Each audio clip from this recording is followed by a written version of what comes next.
신앙의 영웅들은 하나님의 이름을 특별하게 불렀습니다. 그 중에서 한 분이신 예레미야도 하나님을 그냥 하나님이라고 부르지 않고 오늘 제목과 같이 여호와 치두케누의 하나님 이렇게 불렀습니다. 여호와 치두케누라는 뜻은 공의로운 하나님이다라는 뜻을 갖고 있습니다. 단지 하나님께서 공의롭기 때문에 그렇게 부른 것이 아니라 그 시대가 너무 어두웠기 때문에 공의로운 하나님에 대한 필요 때문에 예레미야는 하나님을 치두케누의 하나님이다 이렇게 불렀습니다. 하지만 이 치두케누, 여호와 치두케누의 정확한 의미는 의로운 자를 찾아 지도자로 세우는 하나님, 이런 의미를 갖고 있습니다. 왜 예레미야는 그 시대에 이런 여호와 치두케누를 불렀을까요? 먼저 누가 의로운 자였는지, 왜 의로운 자가 필요했는지를 이해할 필요가 있습니다. 그 당시에 의롭지 못한 지도자들도 있었습니다. 오늘 본문에 나와 있는 이 의롭지 못한 왕들을 1절에 보니까 흩어지게 만드는 지도자, 돌보지 않는 지도자, 두려워하고 놀라서 잃어버린 지도자를 뜻한 것은 유다의 마지막 왕들을 뜻한 것이었다고 합니다. 유다의 마지막 왕들은 여호아하스, 여호와김, 여호야긴, 시드기야, 요시야의 4명의 아들, 또 그의 손자까지 4명의 아들들이 왕위를 번갈아 가면서 나라가 점차로 멸망해 갔습니다.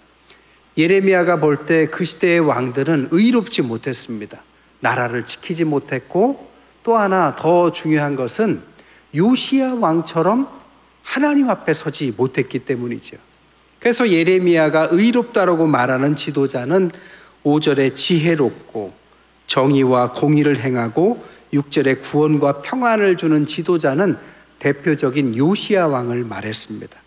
요시야 왕은 성전을 수리하면서 율법책을 찾아내고 그 율법책을 중심으로 종교 개혁을 일으킵니다. 하나님 앞에서 잃어버렸던 유월절을 다시 복원시키고 마음과 뜻과 힘을 다해서 하나님께 돌이키려고 했던 어린 왕, 이 요시야 왕처럼 하지 못한 왕들은 결과적으로 아무리 노력해도 나라를 결국에는 잃어버리게 만든 의롭지 못한 지도자들이었습니다. 그래서 예레미야는 요시야 왕처럼 의로운 지도자, 그런 여호와 치두케누의 하나님께 기도하면서 의로운 지도자를 세워달라고 기도했습니다. 하지만 결과적으로 나라는 잃었지만 이 의로운 지도자를 놓고 기도했던 예레미야가 그 당시에 의로운 지도자가 됩니다. 그럼 왜 예레미야를 의로운 지도자라고 말하느냐? 2가지를 넘어섰기 때문입니다. 첫 번째, 그는 자기의 기득권, 권력을 넘어섭니다. 예레미야가 태어난 곳은 아나돗이라는 곳입니다. 이 아나돗이라는 곳을 이해하기 위해서는 성막에서 성전 시대로 넘어가는 시대와 무관하지 않아요. 성막은 그 당시에 실로에 있었습니다. 근데 성전이 예루살렘에서 지어지면서 이전이 되죠.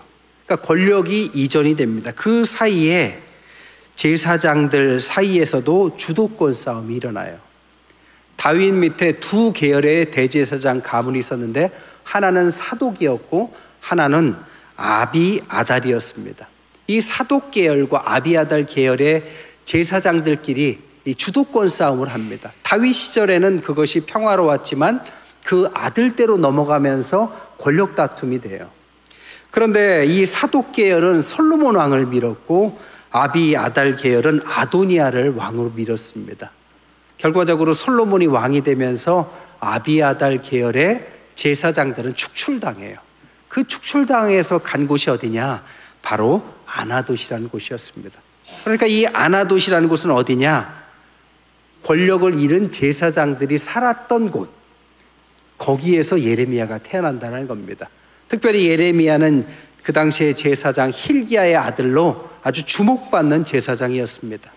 그런데 예레미야가 그 당시에 좌천한 제사장들 중에서도 다시금 복원시킬 수 있는 가능성을 갖고 있는 주목받는 제사장으로서 세워진다라는 거죠. 또 하나 그가 갖고 있었던 희망은 뭐냐? 예레미야 시대에는 5명의 왕을 예레미야가 겪습니다. 요시야 왕부터 여호아하스, 여호야김, 여호야긴, 시드기야. 그 첫 번째 요아스는 8살에 왕이 되는데 13년 후에 완전한 권력을 회복해요. 그래서 이 21살 된 왕과 예레미야는 그 당시에 20살이었습니다. 그러니까 나이도 비슷하고 종교 개혁과 나라의 개혁의 뜻이 잘 맞았어요. 그러니까 요시야 왕과 가까운 예레미야 제사장, 그 예레미야 선지자, 그러니까 좌천된 제사장들의 재기의 희망이자 뜻이 맞는 왕과 함께 개혁과 부흥을 주도한다라는 아주 기득권을 갖고 권력의 핵심으로 예레미야가 나아갑니다. 근데 이때 마침 하나님이 예레미야에게 신탁을 주세요. 선포하라고 주시는데 그 말씀이 뭐냐? 이 백성의 결국엔 나라를 잃게 될 것이고 바벨론 포로로 잡혀갈 것이고 그 과정 속에 성전은 파괴될 것이다라는 예언을 하라는 것입니다. 아직 나라를 잃지도 않았어요. 그리고 그들이 그렇게 귀중하게 생각하는 성전도 파괴될 것이라는 예언을 하라는 것입니다. 만약에 이 예언을 하는 순간에 예레미야는 모든 걸 잃습니다. 여러분이라면 이 예언을 했을까요? 안 했을까요? 그냥 침묵하면 기득권을 유지할 수 있었습니다. 근데 예레미야는 하나님 앞에 신실한 자였어요. 의로운 사람이었습니다. 그래서 자신의 기득권을 잃어버릴 줄 알면서도 결국 그런 예언을 선포합니다. 선포하자마자 바로 위협이 다가왔어요. 제일 먼저 그를 통해서 재기를 꿈꿨던 아나돌의 선지자들이 다 같이 위협을 하기 시작합니다. 그를 향한 기대가 증오로 바뀌어요. 또한 요시야 왕의 아들들이었던 왕들 여호야김을 중심으로 협박을 합니다. 네가 아버지의 총애를 입었더니 이제 이런 예언을 하느냐 하면서 그를 위협합니다. 그리고 그 당시에 거짓 선지자였던 하나냐는 그에게 뺨을 때리고 또한 그를 감옥에 갇히게 만듭니다. 순식간에 모든 걸 잃어버려요. 여러분, 의로운 자리에 간다라는 것은 중요한 자신이 갖고 있었던 기득권을 포기해야 한다는 것을 의미했다라는 것입니다. 예레미야가 얼마나 그런 시달림을 받았느냐, 그것을 공감했던 한 사람이 있었는데 우리가 잘 아는 미켈란젤로입니다. 미켈란젤로는 이 예레미야를 아주 깊이 묵상했던 사람이에요. 그래서 그가 그렸던 시스티나 천장화에 있는 최후의 심판에 보면 예레미야의 얼굴을 그가 그려놓습니다. 그가 최후의 심판을 그렸던 시대도 교회가 타락했어요. 시대가 변질됐어요. 교황이 너무 큰 힘을 얻고 교회와 나라가 어두운 눈으로 흘러갑니다. 그래서 미켈란젤로는 그 시대의 암울한 그 어두움을 받아들이면서 의로운 것들을 추구했던 미술가였습니다. 그래서 그가 따랐던 사보나놀라라는 사람이 있습니다. 그는 도미니카 수도의 수사였고 그 당시에 교황이었던 알렉산드로 6세 교황이 너무 타락한 시대를 만들고 피렌체의 권력을 갖고 있었던 메디치 가문이 이 모든 권력의 핵심에 있었다는 것을 알고 그들을 축출해냅니다. 그래서 피렌체를 신종국가로 만들고 한때 하나님 앞에 바로 서자는 운동을 하다가 결국에는 잡혀서 화형을 당한 사람이 사보나놀라라는 사람입니다. 근데 이 사보나놀라를 생각하면서 예레미야의 얼굴을 사보나놀라의 얼굴을 가지고 그렸다고 합니다. 그만큼 권력을 잃고 하나님의 뜻대로 하다가 아주 큰 화를 당한 사람의 얼굴, 그 사람의 심정, 그 사람의 모습을 예레미야라고 생각한 것이죠. 그럼에도 불구하고 예레미야는 예언의 중단은 하나님의 침묵이다라고 생각하면서 하나님의 말씀에 순종하고 믿음으로 나아갑니다. 이게 첫 번째고요. 두 번째, 예레미야가 왜 의인이냐? 자기의 절대라는 생각을 넘어섰기 때문입니다. 당시 이스라엘 사람들에게는 누구라도 절대적으로 생각하는 두 가지가 있었는데, 하나는 이 나라는 하나님의 국가이기 때문에 절대 망하지 않는다. 또 하나, 이 성전은 하나님이 계시기 때문에 절대 없어지지 않는다. 그럴듯한 믿음이었죠. 그러나 예레미야는 앞서 말씀드린 것처럼 이 절대적인 사고에 반대 예언을 한 것입니다. 나라도 망할 수 있고 나라가 망하기 때문에 그 과정 속에서 성전도 파괴될 수 있다라는 이야기를 예언을 한 것이지요. 물론 그도 나라를 사랑했지만 하나님의 말씀이기 때문에 절대라는 그들이 금기시하는 영린을 건드린 거죠. 그 대가로 그는 매국노라는 옥고를 치르게 됐고 목숨의 위협도 받고 뺨도 맞고 비난과 폭력에 시달립니다. 한마디로 모두가 다 99.9%가 예스 할 때 단 한 명 예레미야만 노 한 것이죠. 절대라는 것을 반대한 것입니다. 여러분, 나라를 잃는다고 다 잃는 것일까요? 성전을 잃는다고 하나님이 사라질까요? 지금 생각하면 그렇지 않지만 그 당시 사람들에게서는 이것은 깨트릴 수 없는 절대적인 사고였습니다. 여러분, 세상에는 절대라는 것은 없습니다.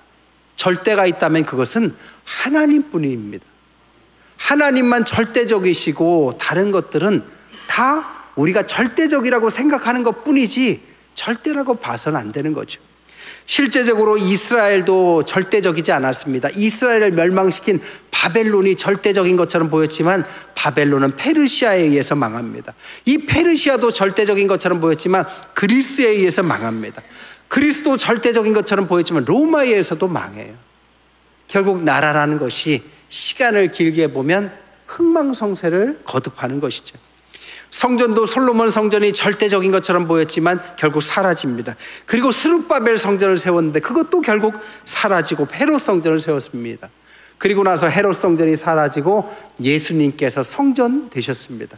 그 예수님이 죽고 부활하신 후에 성령으로 오늘날 우리 교회와 우리 성도들이 성전이 된 것이죠. 여러분, 절대적인 국가도 없고 성전도 없습니다. 모든 것들은 다 스쳐 지나가는 것입니다. 중요한 것은 눈에 보이는 것이 아니라 사실은 눈에 보이지 않는 것이 더 중요한지도 몰라요. 그냥 우리의 생각 속에 절대라고 생각하기 때문에 그렇게 보일 뿐이죠. 유대인들 중에서도 훌륭한 인물 중에 하나인 요하난 벤 자카이라는 분이 계셨어요. 이 요하난 벤 자카이라는 분은 나라가 망해가면서 이 나라가 회복할 수 없다는 사실을 깨닫습니다. 성전이 사라지면 대제사장들과 성전에서 일하는 사두개인들이 사라질 것이고 그러면 다 앞으로는 성전 시대가 없어질 거라는 사고까지 미치게 됩니다. 그리고 나서 로마의 장군이었던 베스파시아누스 장군을 밤에 찾아가요. 그래서 이 요하난 벤 자카이라는 분이 뭐라고 하느냐, 장군님은 곧 왕이 될 것입니다. 이 이야기를 들으니까 어떤 장군이 기분이 안 좋겠어요? 기분이 좋습니다. 장군께서 왕이 되면 한 가지만 소원을 들어주십시오. 그게 뭐냐 했더니 우리나라는 하나님이 절대적입니다. 나라가 망하더라도 이 하나님을 전할 수 있도록 이 교육기관을 하나 세울 수 있도록 도와달라. 어려운 부탁이 아니라 들어줍니다. 진짜 그는 왕이 됐고요. 그 요하난 벤 자카이에서 학교를 하나 설 수 있도록 세워진 것이 예시바라는 유대 학교입니다. 이 예시바라는 유대 학교는 한마디로 말하면 신학교와 같은 거예요. 거기서 요하난 벤 자카이가 신학생들을 가르쳐요. 성경의 인물과 성경을 가르쳐서 이 사람들을 중심으로 유대인들이 있는 곳마다 파송해 줍니다. 그들이 세운 것이 오늘날 회당입니다. 성전은 사라졌지만 회당이 생겼어요. 건물은 사라졌지만 그들의 정체성을 형성하는 신앙을 전달했습니다. 그랬더니 오늘날 전 세계를 석권한 유대인들의 근간은 바로 여기서 나온다고 말할 수 있죠. 고린도후서 6장 9절 10절에 크리스찬이 뭐냐를 이렇게 말합니다. 무명한 자 같으나 유명한 자고 죽은 자 같지만 살아있는 자고 징계를 받는 자 같지만 죽임당하지 않고 근심하는 자 같으나 항상 기뻐하고 가난한 자 같으나 많은 사람을 부욕해 하고 아무것도 없는 것 같지만 모든 것을 가진 것이 크리스찬이다.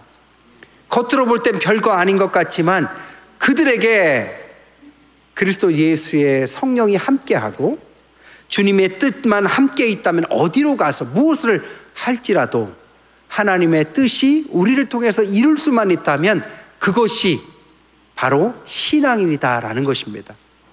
그것이 여호와 치드케로 하나님 의롭게 지도자를 만드시는 하나님이라는 뜻입니다. 마지막 세 번째로는 이런 뜻은 예수님을 따라 살고 싶어하는 거룩한 열망, 치드케누, 이 열망이 의로운 자를 만든다는 것입니다. 예레미야에게는 하나님의 공의라는 것은 추상적인 개념이 아니라 이 세 가지가 있어야 되는 개념이었습니다. 첫 번째, 하나님은 분명한 계획이 있으신 분이다.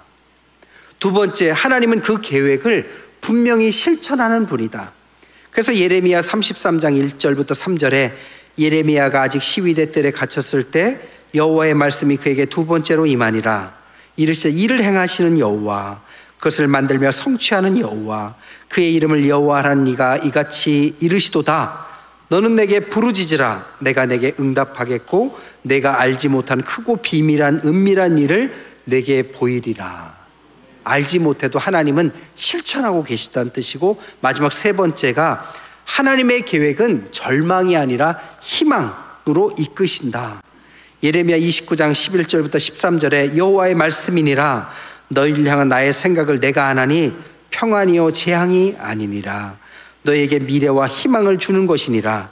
너희가 내게 부르짖으며 내게 와서 기도하면 내가 너희들의 기도를 들을 것이고 너희가 온 마음으로 나를 구하면 찾을 것이고 나를 만나리라. 하나님은 선한 뜻을 가지고 사람을 일으켜 세웁니다.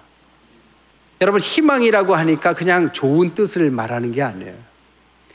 죄 가운데, 인간의 죄 가운데 있는 인간을 해방하시고 죄의 무게를 이겨내시고 그 속에서 하나님께서 탕감하시고 의롭게 만든 인생이 이 세상을 향해서 기여하는 것을 어찌 말하면 하나님께서 말씀하신 의로운 희망이다라고 말할 수 있습니다.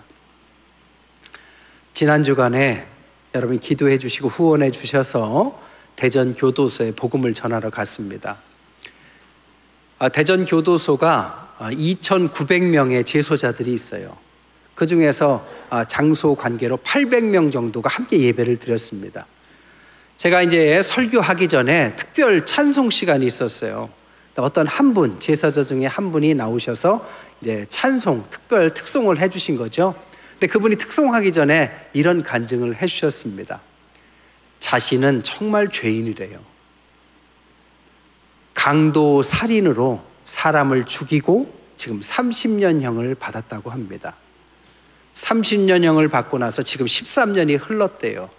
근데 13년 동안에 많은 일이 일어났답니다. 먼저 그 사이에 자신의 부모님이 다 돌아가셨대요. 아들이 그렇게 살인 강도 짓을 하고 감옥에 갔으니 어떤 부모가 마음이 편하겠어요. 결국에는 부모님이 돌아가셨어요.